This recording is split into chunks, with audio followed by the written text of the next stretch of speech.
I would be so anxious on my way home from the bachelor party weekend if I knew that I didn't reach out, text, or call my fiance the entire weekend. The entire weekend. The entire weekend. Like, I've gone on business trips before, and my husband and I, we don't call each other, but we text. Of course. Every morning to say good morning, every night to say good night. There is absolutely no reason for somebody to say that, oh, I was just so busy I couldn't text you. No. Texting, 3 seconds. Texting, none. I would be afraid to go home. I don't know if I would go. Yeah, I just drive right by Just the keep house. going. Just keep going. So yesterday we were telling you guys, this has kind of gone on for a couple of days now, that her fiance was heading on out to his bachelor party and didn't check in with her at all. But it's actually, there's more to unpack than that. Yeah, so Chip was the one who originally reached out to us, and he's getting married in a couple weeks, going on his bachelor party, and his fiance gave him a laundry list of rules to abide by. And he thought these rules were ridiculous, and we all agreed they were ridiculous. So she wanted at least 4 pictures posted on social media before 7 p.m., no social after 7 p.m., he had to call her every 2 hours unless they were sleeping, said that he must call her when he got back to the hotel to let her know that he was in for the night. No strippers, no partying, no, tattoos. It was a lot. No fun. Yeah, basically. You got one rule to remember. Just don't have any fun and come home to me without a disease. Well, we did get a follow-up email, but it was not from Chip. It was from his fiance. And she proceeded to tell us that Chip had neglected to inform us of everything that we needed to know to make an educated judgment on what was happening. And that was, he had cheated on her at his best friend's bachelor party. The two of them had worked through it and, needless to say, got engaged and are getting married. But there was that. 2 sides to every story. We only heard one side the first day, and then the fiance is like, no. So Tommy yesterday reaches out to Chip to get an update, right? Yep. And he doesn't hit you back. Yeah, I reached out to Chip to get the update and get his response to his fiance's email. He did not reply to my many attempts to reach him.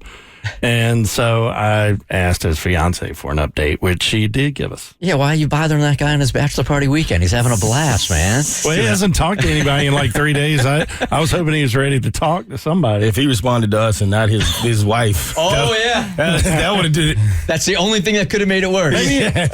Maybe he lost his phone or his phone's broken. Sure. I'm Maybe sure he's like trapped on the roof of Caesar's Palace and he has like no Wi-Fi, like he has no cell service up there. Happens. Yep, it does. So while Tommy couldn't get in touch with Chip, we did get an email. Or did you reach out to the fiance, or did she hit you up? No, I reached out to her after he didn't reply to my many requests. All right, are you going to read this, or Mo going to read this? Who's up on this? I think it's Mo. Hi, Tommy. Yes, Chip did get home earlier today. He is aware that you were trying to reach him, and he is intentionally ignoring your attempts. What? What? We will not be ignored. Chip, you're You dead started to me. this, Chip. He seems to be a bit upset at me and the entire situation. He is angry that I, quote unquote, aired out dirty laundry. Isn't he the dude that hit us first? Yes. Yeah, yes. On your show. I reminded him that he was the first to contact you, and I would have had no reason to air any laundry if he wouldn't have contacted you to begin with. It would seem that logic is not an area of strength for him.